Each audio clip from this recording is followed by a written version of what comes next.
The eviction notice was dated for tomorrow. Logan Davis stared at it. Then at the $73 in his cash register. Then at the elderly woman shivering on the bench outside his coffee shop. He had to choose. Pay his rent, or feed a stranger. What he decided next would change both their lives forever. Logan's hands trembled as he counted the bills again. $73. That was it. That was all that stood between him and losing everything he'd built. The coffee shop was empty at 6:45 a.m., the way it usually was these days.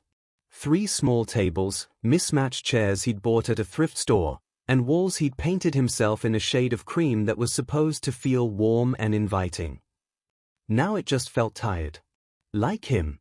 Through the window, he could see her. Mrs. Rose. That's what he called her, though he didn't know if it was her real name. She'd been appearing on that bench every morning for 3 months now, wrapped in the same tattered blanket that barely kept out the November cold. She never asked for anything. Never came inside. Just sat there, staring at nothing, looking like the world had forgotten she existed. Logan knew that feeling. His phone buzzed. Another text from his landlord, final notice.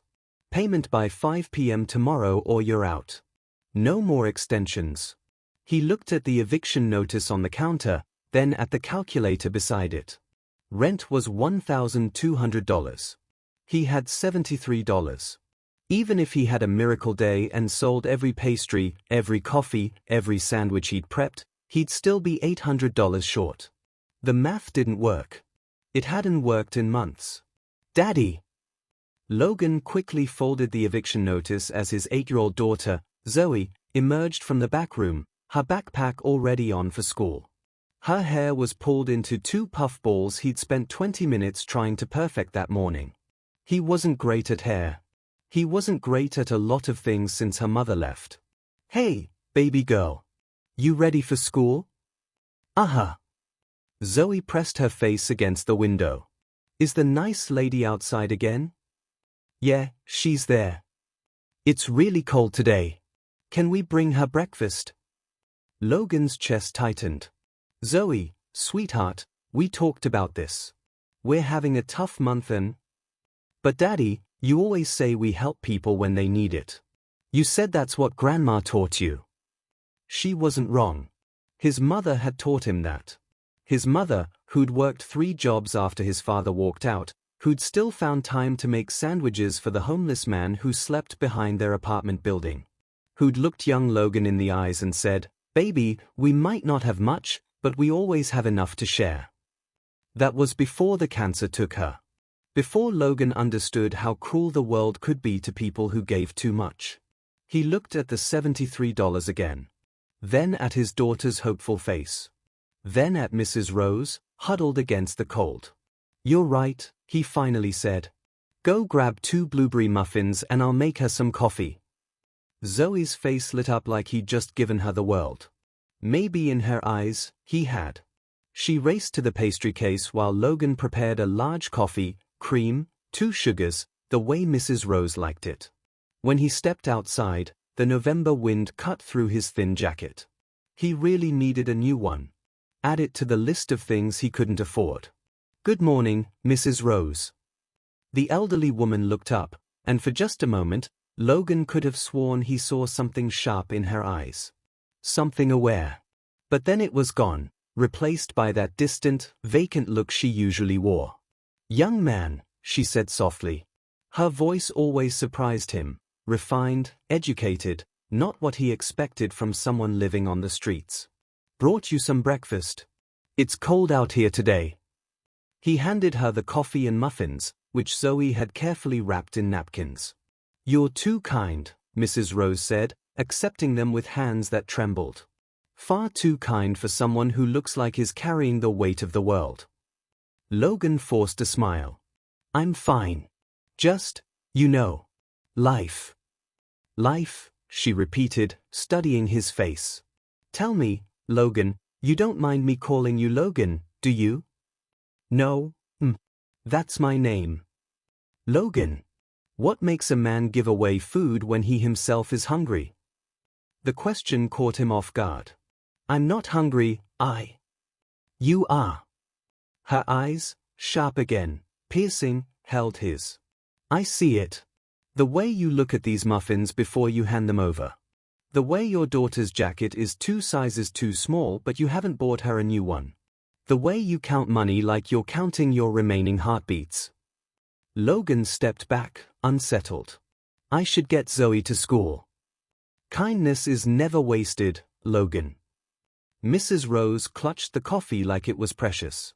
Remember that. Even when it feels like the world is taking everything from you, kindness is never wasted. There was something in the way she said it. Something that made the hair on the back of his neck stand up. Like she knew something he didn't. I'll remember, he said. Back inside, Zoe was already gathering her things. Did she like the muffins? She loved them, baby.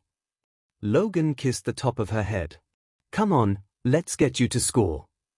As they walked to the corner where the school bus stopped, Zoe slipped her small hand into his.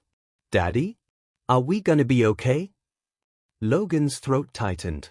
He wanted to lie. Wanted to tell her everything would be fine. But he'd promised himself he'd never lie to her the way her mother had before she disappeared. I'm working on it, Zoe. I promise I'm working on it. The bus arrived. Zoe hugged him tight, tighter than usual, then climbed aboard. Through the window, she waved, and Logan waved back until the bus turned the corner. Alone on the sidewalk, he let out a shaky breath. 24 hours. That's all he had left. He turned to walk back to the shop and froze. Mrs. Rose was standing now, the tattered blanket pulled at her feet. She was staring directly at him with an expression he'd never seen before. Not vacant. Not distant. Focused. Calculating. Almost knowing. Their eyes met across the street, and she didn't look away. Didn't blink. Just watched him with an intensity that made his skin crawl. Then, slowly, deliberately, she smiled. Logan's phone buzzed in his pocket, making him jump. He glanced down, another text from his landlord, and when he looked up again, Mrs. Rose had sat back down, the blanket wrapped around her shoulders, that familiar, distant look returned to her face. Like nothing had happened. Like he'd imagined the whole thing. But he hadn't imagined it. He was sure of that. What he didn't know was that in less than 12 hours, his entire world would explode. If you want to see what happens when the truth finally comes out, make sure you're subscribed and hit that notification bell. Logan had 12 hours left before eviction. 12 hours before he'd lose everything. He had no idea that in the next 60 seconds, 3 black SUVs would pull up outside his coffee shop, 4 bodyguards would step out, and the homeless woman he'd been feeding would stand up and reveal she'd been lying to him all along. What happened next? I still can't believe it. Logan barely slept that night. How could he? He lay in the small apartment above his coffee shop, staring at the ceiling, running numbers in his head that refused to add up. $1,200 rent due by 5 p.m. $73 in the register. Even if he sold everything in the shop tomorrow, every coffee, every pastry, every sandwich, he'd still be 100 short. In the next room, Zoe slept peacefully, clutching the stuffed bear her mother had given her before she left. At least Zoe still had innocence. At least she could still sleep. Logan checked his phone. 2:47 a.m. In 14 hours, his landlord would change the locks. He thought about Mrs. Rose's words, kindness is never wasted. Easy to say when you're not about to become homeless. At 6:30 a.m., Logan gave up on sleep. He went downstairs, started the coffee machine, and began his morning routine. Brew coffee. Set out pastries. Wipe down tables. Pretend everything was fine.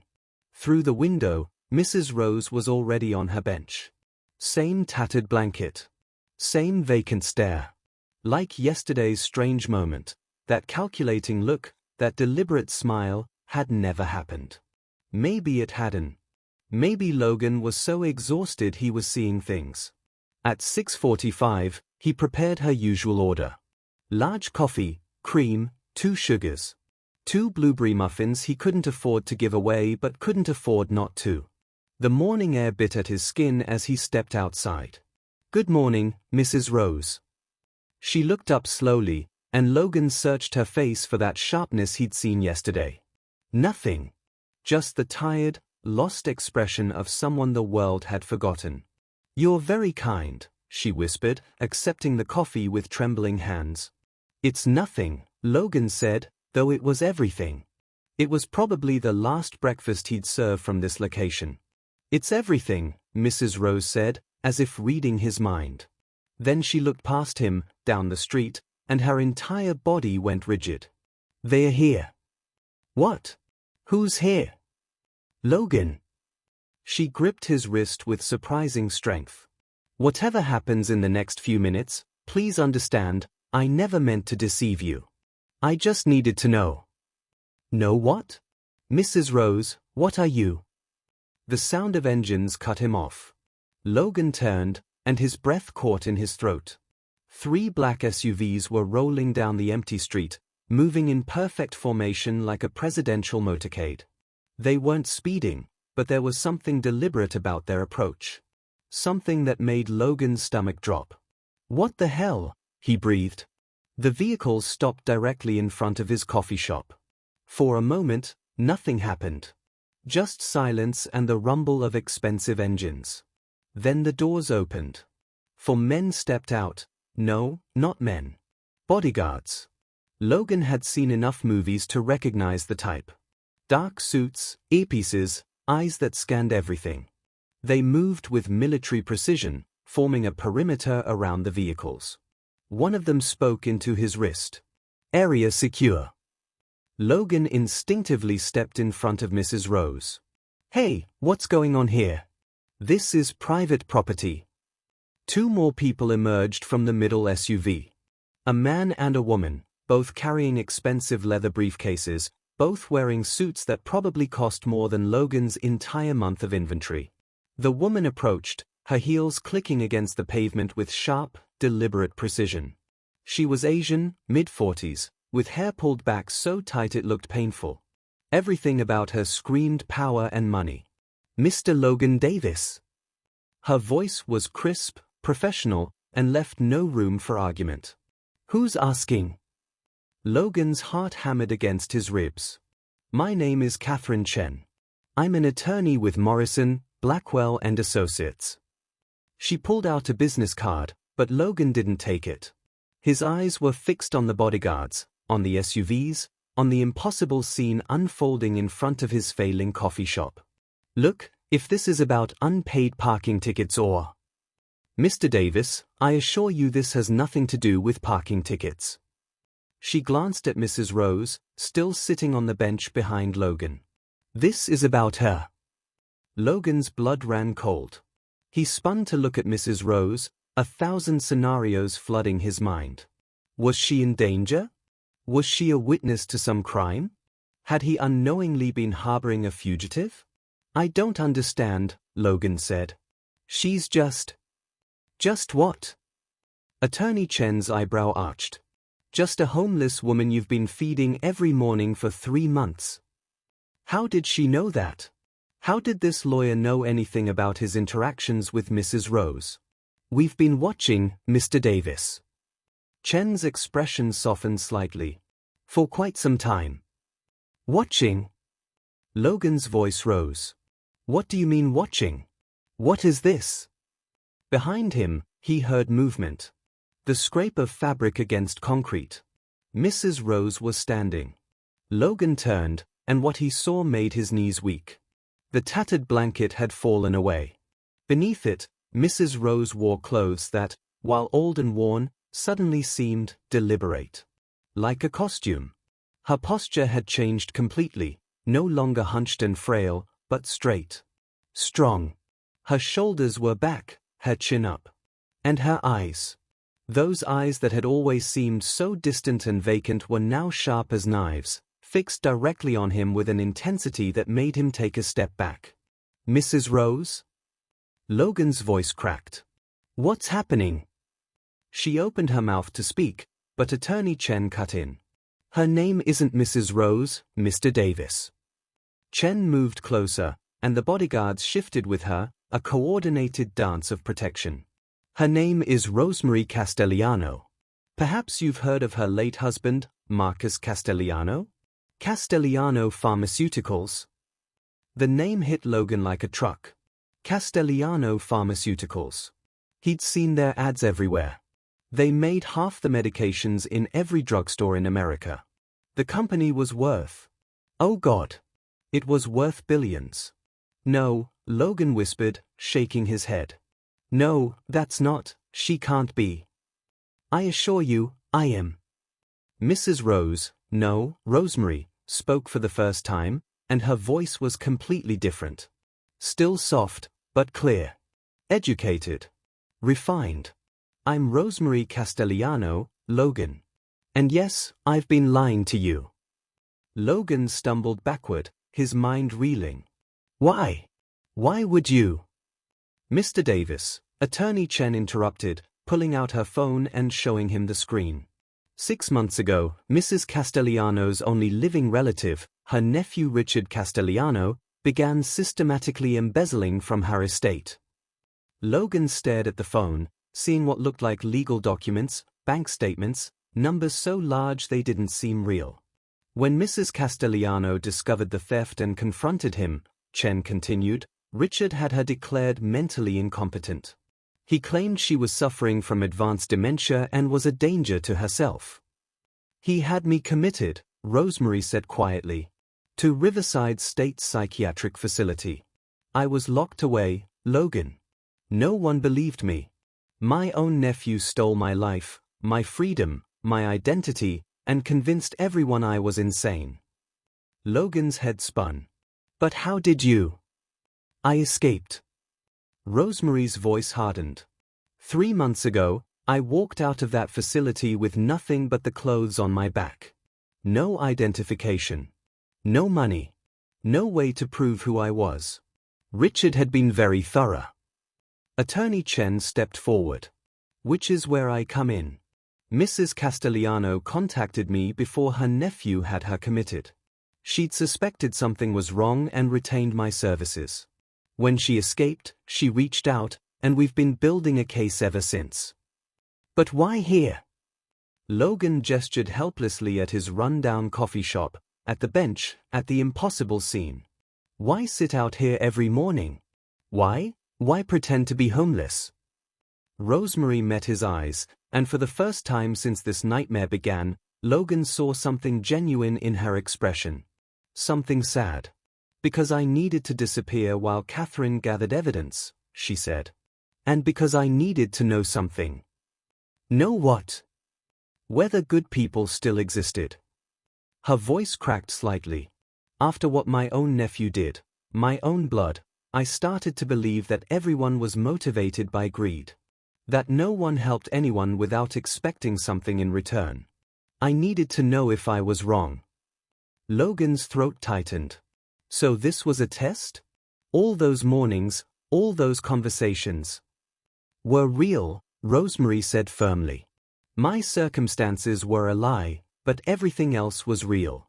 The conversations, the kindness, the way you treated me like I mattered even when the world had deemed me worthless. She stepped closer. You were struggling, Logan. I could see it. The stress in your face, the way you counted every dollar, the worry in your eyes when you looked at your daughter. Yet every single morning, you brought me food. You saw me when I was invisible. Mrs. Castellano wanted to conduct this observation herself, Attorney Chen added. Against my legal advice, I should mention.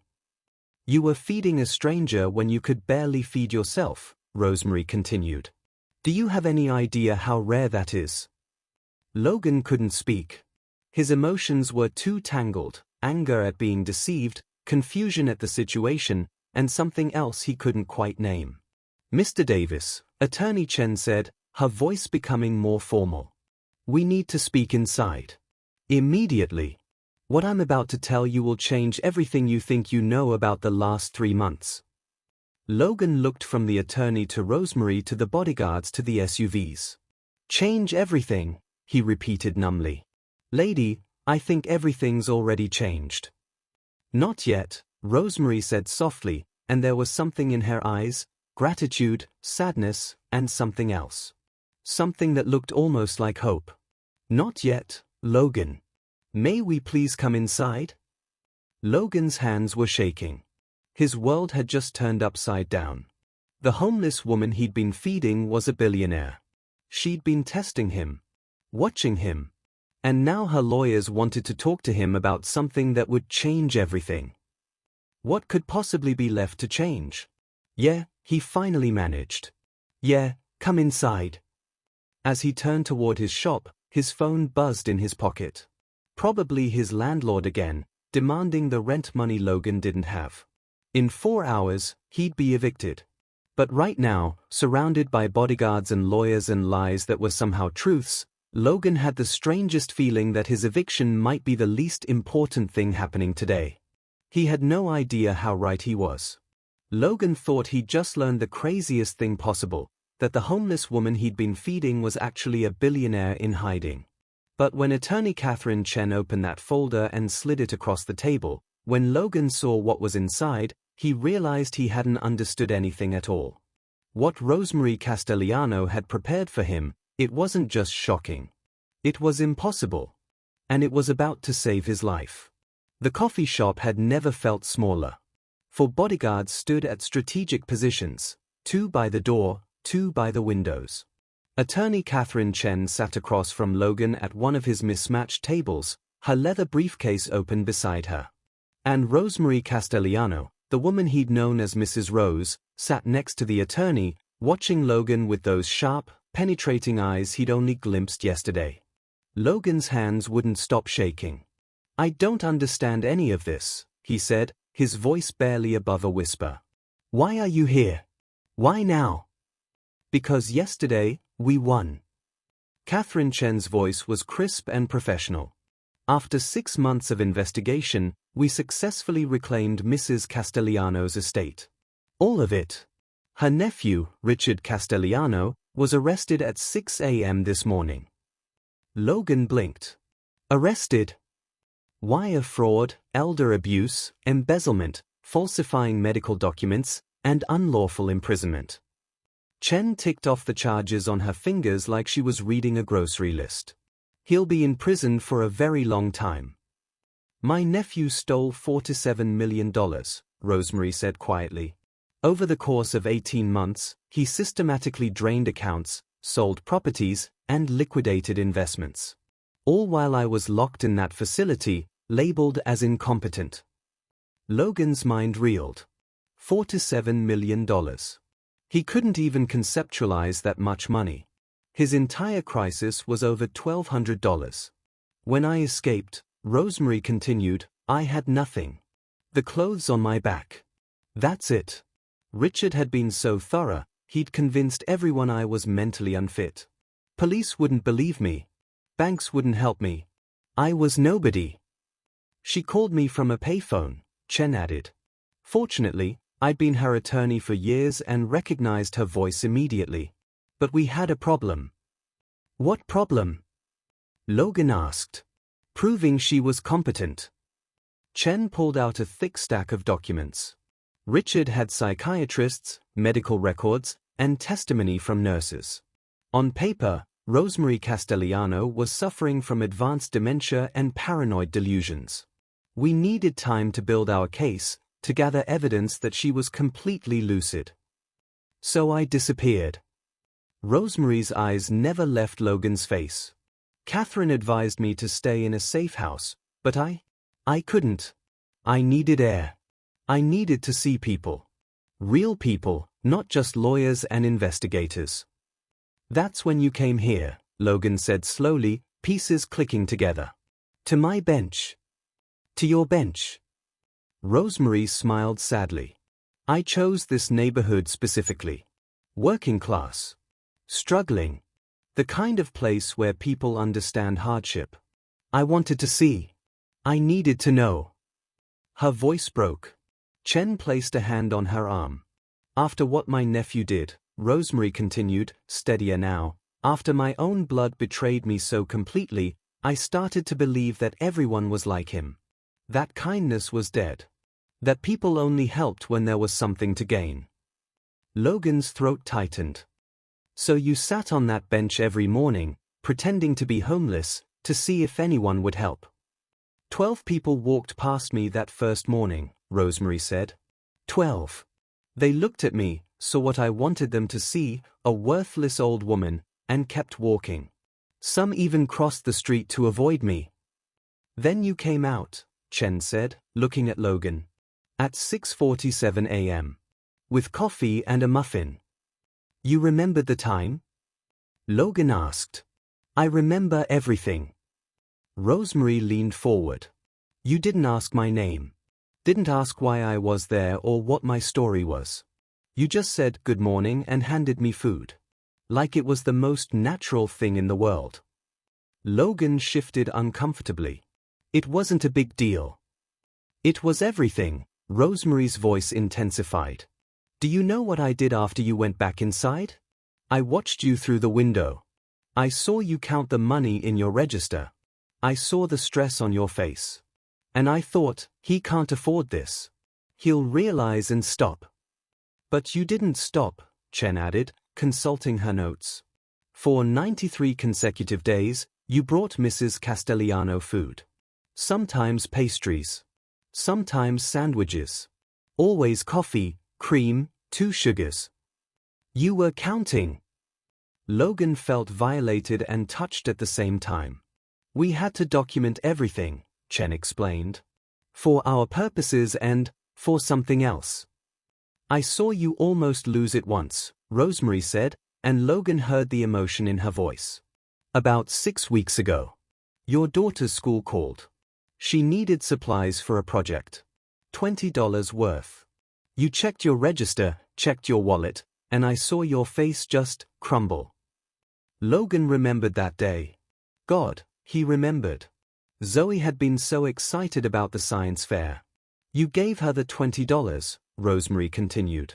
Then an hour later, you brought me breakfast anyway. You chose feeding a stranger over buying yourself lunch. I watched you eat nothing that day, Logan. Nothing. How do you? Because I stayed. I watched. Every single day, I watched you struggle and sacrifice and give anyway. Rosemary's eyes were wet now.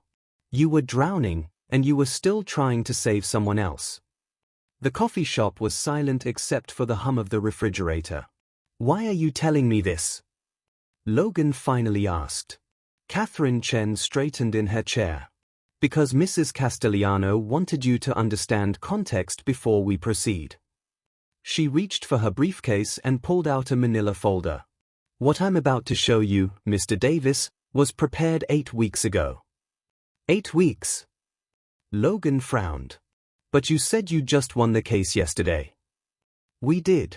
But Mrs. Castellano had me prepare certain documents in advance, with specific instructions on when to deliver them.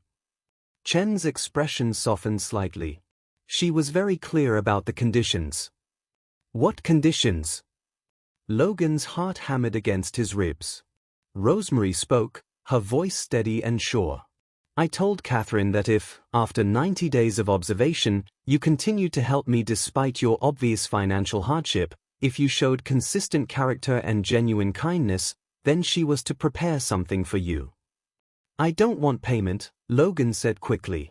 I didn't help you for money, This isn't payment, Rosemary interrupted. This is gratitude. There's a difference. Chen slid the folder across the table. It sat there between them, innocuous and terrifying. Open it, Rosemary said softly. Logan's hands trembled as he reached for the folder.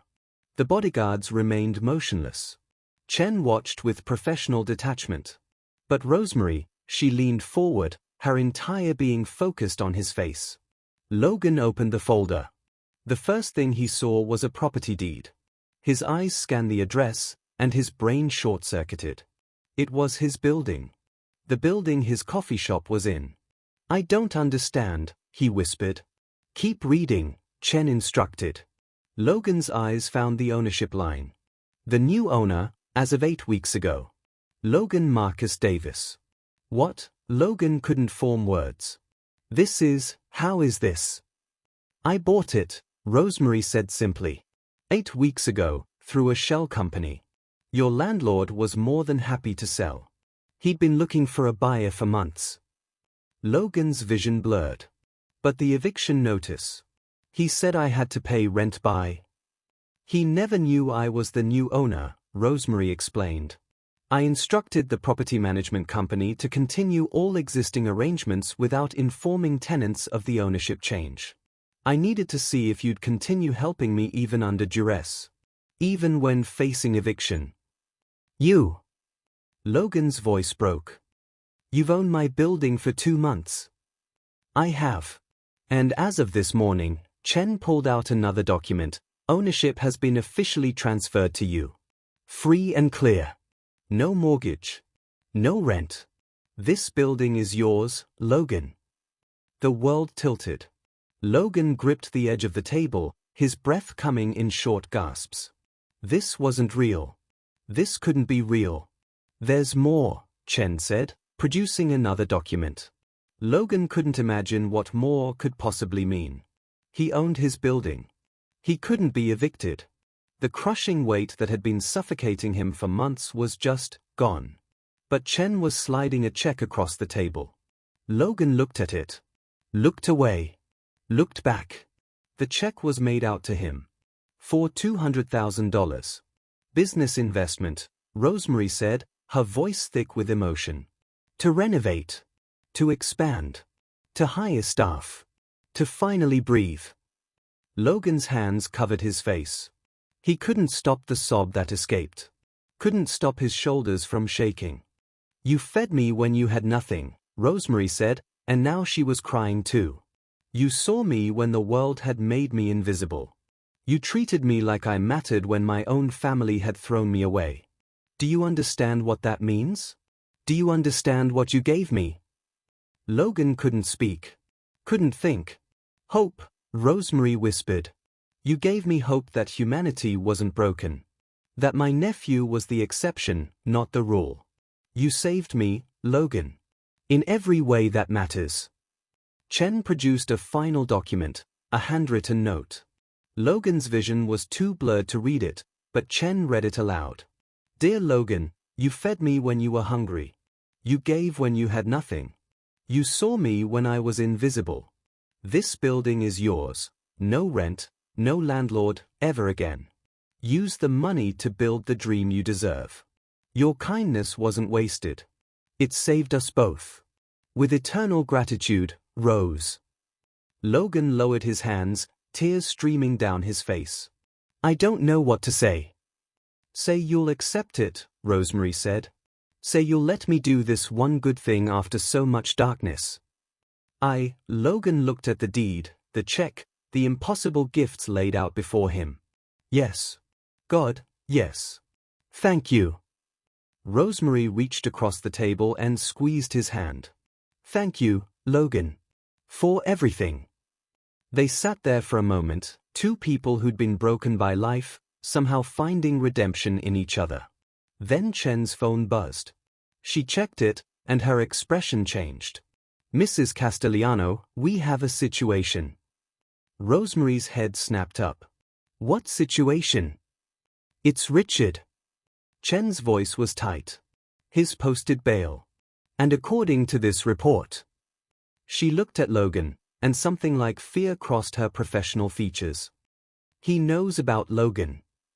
The temperature in the room dropped 10 degrees. How? Rosemary demanded. How could he possibly? I don't know. But he does. Chen's hand moved to her phone. His made threats.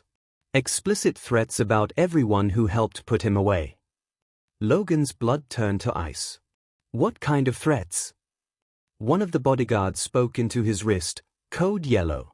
Potential hostile incoming. Another bodyguard moved to the window, his hand inside his jacket. Logan, Rosemary said, her voice urgent. Your daughter. Where is she right now? At school. But she gets out at Logan checked his watch. His heart stopped. Oh God. She gets out in 20 minutes. Chen was already on her phone, barking orders. I need a team at Riverside Elementary immediately.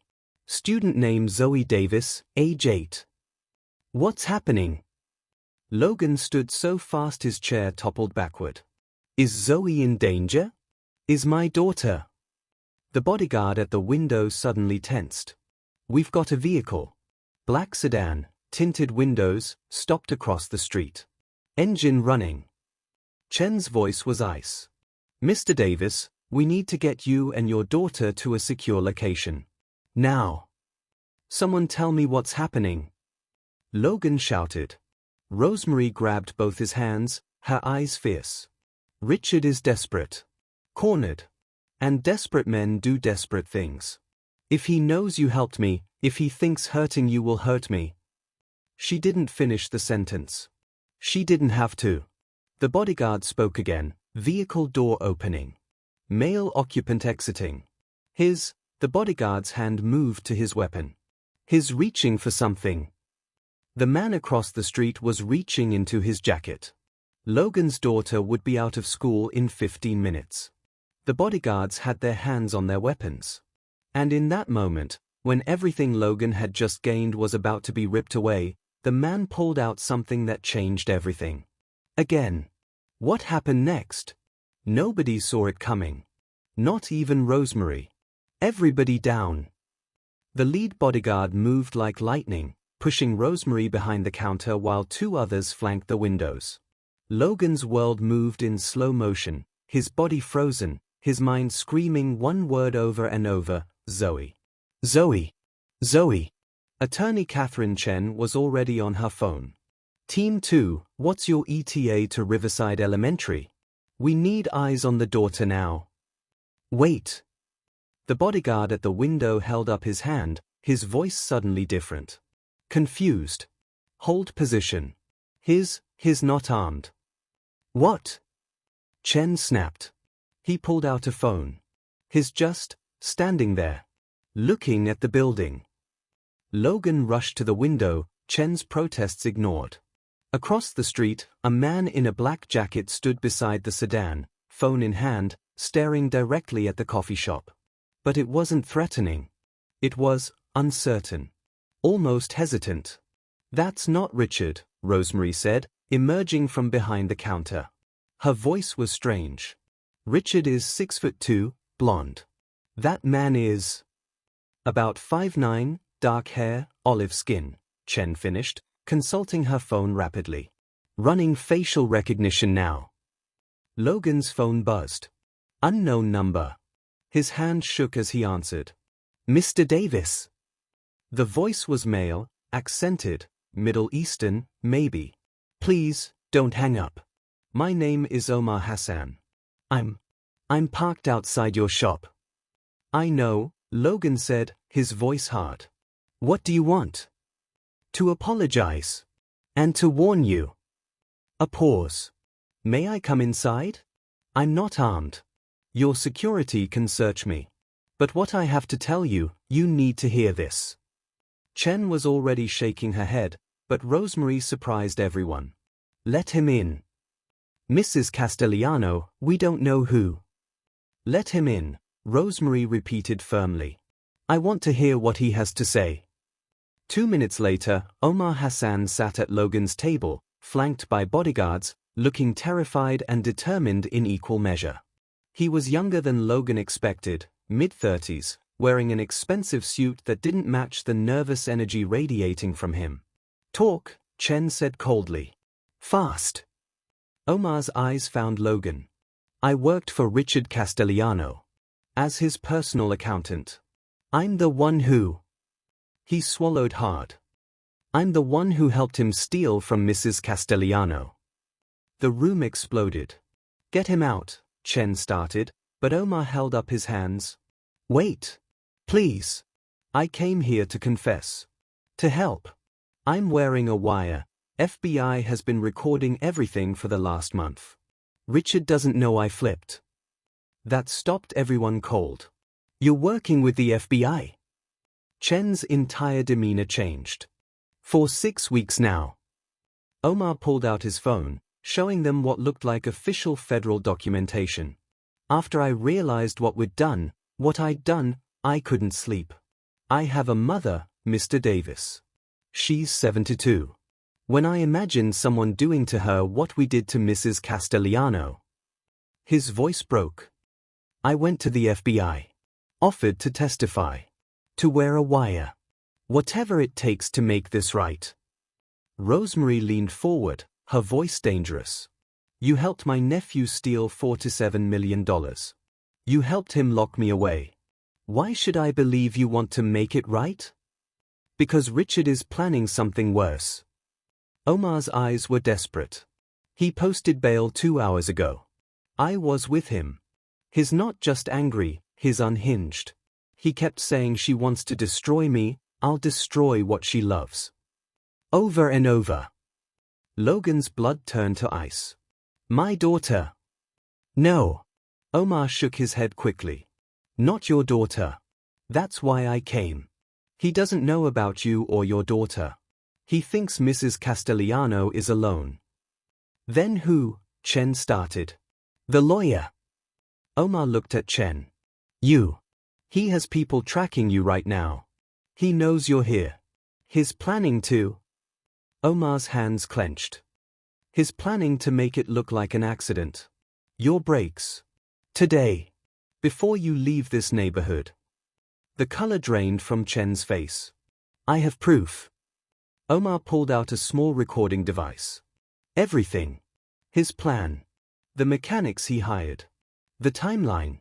It's all here. That's why I came, to warn you, to give you this, and to beg Mrs. Castellano's forgiveness even though I don't deserve it. Rosemary stared at the man who'd helped ruin her life, now potentially saving her attorney's life. Why risk this? If Richard finds out you're here, he'll kill me. Omar said it simply.